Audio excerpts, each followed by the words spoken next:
Hey everybody, welcome back to A Path to Contemplation. My name is Andrea Williamson, and today we're going to be moving to our second section on contemplation. I'm really excited to be moving to this part of our series because this section is our series namesake. Now, I don't want to incorrectly make this particular section the main focus or emphasize it as the most important part of this video series. Because I think by the end of this, you'll start to see that each of these sections stands on their own. Each of these holds equal amounts of importance, and each of these is necessary to one another. Now, over the past few weeks, we've spent time learning about spiritual practices. We've engaged and deepened our ability to see through the arts in Visio Divina. We've meditated on Scripture through the divine reading in Lectio Divina. And we've unlocked a major spiritual and metaphorical symbol in our walk through the labyrinth.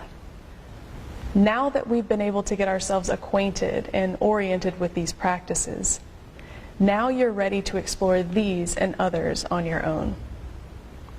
What we've also done is started to create a pathway that has led us right here to contemplation. So as we transition, I want to encourage you guys to allow yourselves to go deeper. And remember, you can always stop, you can always go back to spiritual practices as you need them.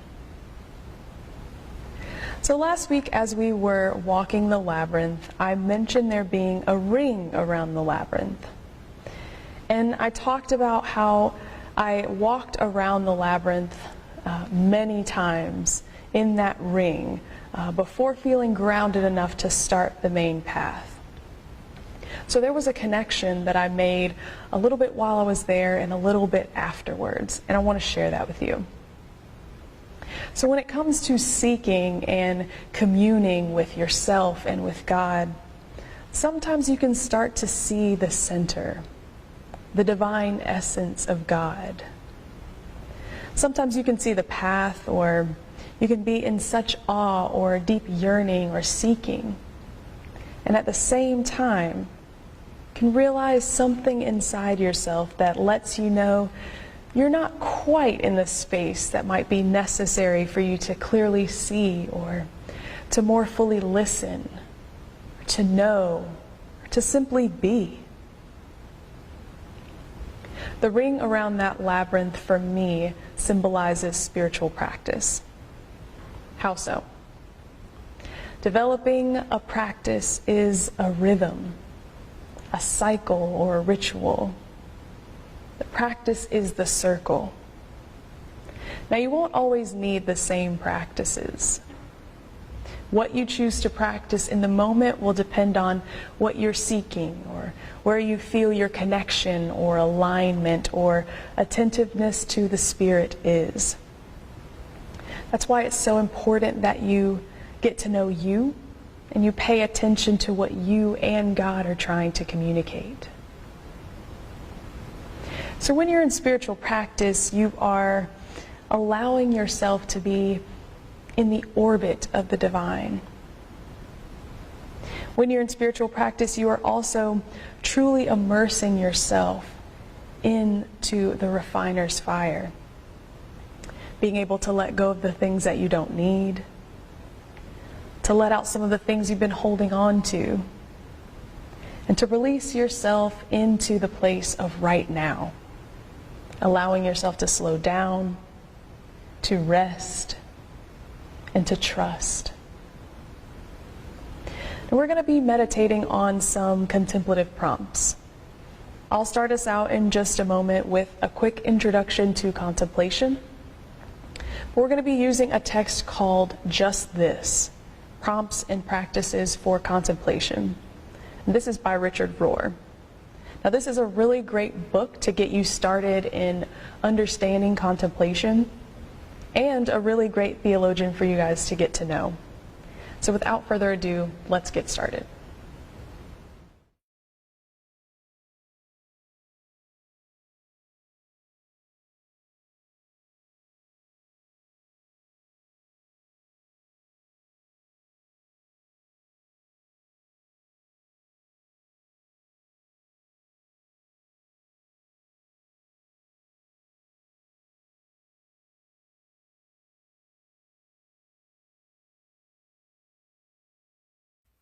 Just This.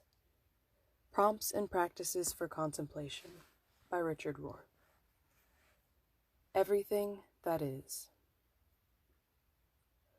When Lady Julian of Norwich looked at that little hazelnut and said, "This is everything that is," I think she meant that one authentic relationship serves as the only real doorway to a relationship with everything else. Or, as I have learned to say, how you do anything is how you do everything. To encounter one thing in its gratuity and uniqueness is to encounter all of creation along with it. An authentic I-thou relationship with one thing opens a universal doorway.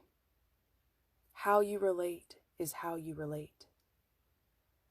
Contemplation is really the art of full relationship. It is learning how to relate to reality in an immediately appreciative and non-manipulative way. The contemplative mind does not demand, is not needy, and is not easily offended. It allows other things and people to have their own voices without trying to impose its own agenda on them. It takes a lifetime to learn this, it seems. A daily practice of contemplative prayer will help you to both allow and trust an overwhelming gratuity from outside yourself. It then offers you the safety, the validation, and the courage to relate to everything else as gratuitous gift too. Someone who allows and trusts in this way is characterized by both deep gratitude and deep contentment, which we usually call peace.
Training in powerlessness. Any in-depth journey into prayer is definitely a training in powerlessness, in what you cannot do, which is why so many of us give up on it. If you're observing yourself, you will recognize that every feeling and every thought arises, reaches a crescendo, and then decrescendos. Seeing that, you can realize that it's all empty, as the Buddhists say. Why get so invested in a feeling that you won't even care about 3 hours from now? For some sad reason, the thoughts that seduce or attract you are mostly the negative ones. And neuroscience now can prove this. If something isn't as it should be, your little problem-solving mind takes off. If there's someone to blame or negate, you go there. Pure praise and gratitude emerge much less frequently, and they are much harder to sustain over time. You hate and fear for days and weeks, and you are thankful for minutes. You must allow yourself to fall into a big love, and yet you cannot force this, which is why I like the word fall. It is more an allowing than a doing, more a being held than a holding on. If you doubt that you are powerless, try to not think a delicious negative thought by simple willpower. You must be held by something bigger and more attractive, or you will normally give up quickly.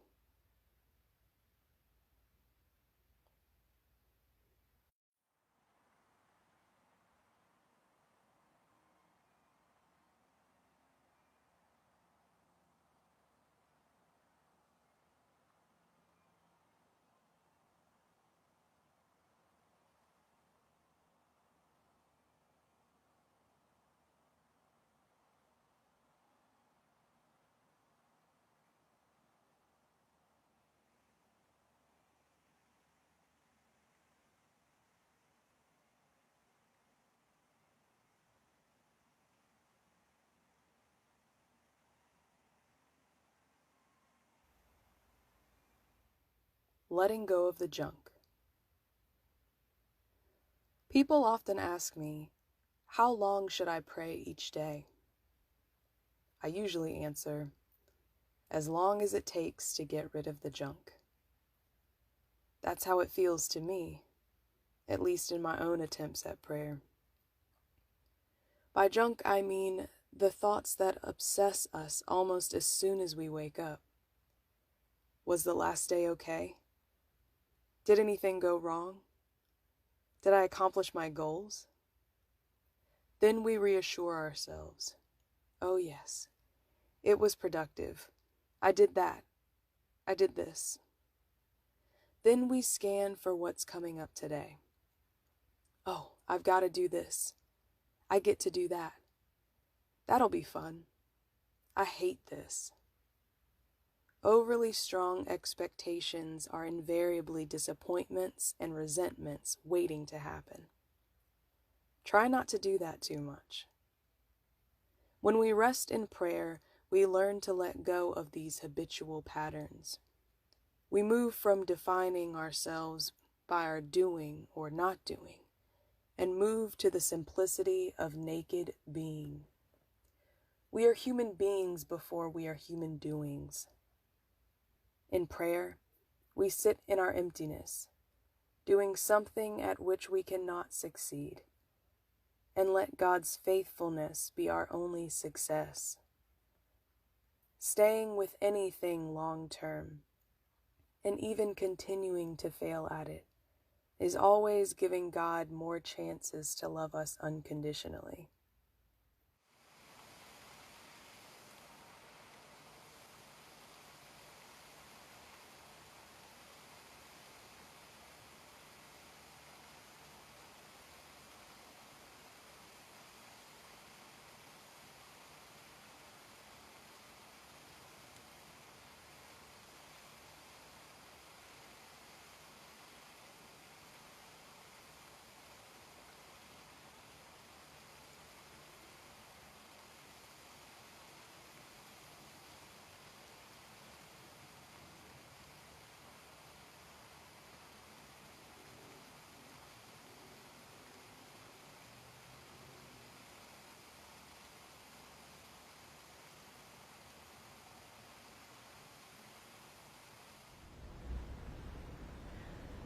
There must be something that is awakened in the self that lets us know what we need, where we need to go. Once that awakening has occurred, we naturally begin to grow into that, leading from within our true selves, our true essence, God's true essence. So for you, that might look like putting yourself into different communities, doing different spiritual practices, moving into different mentoring relationships, all because you've allowed yourself to get to know you and get to know God. Well, there's a reason why we called this video series A Path to Contemplation. And why is that? What we're doing together is creating the path that you'll be able to travel on, not only to contemplation, but to the true essence of God, to you. to everything that is. So let's keep going. Join me here next week as we continue on a path to contemplation.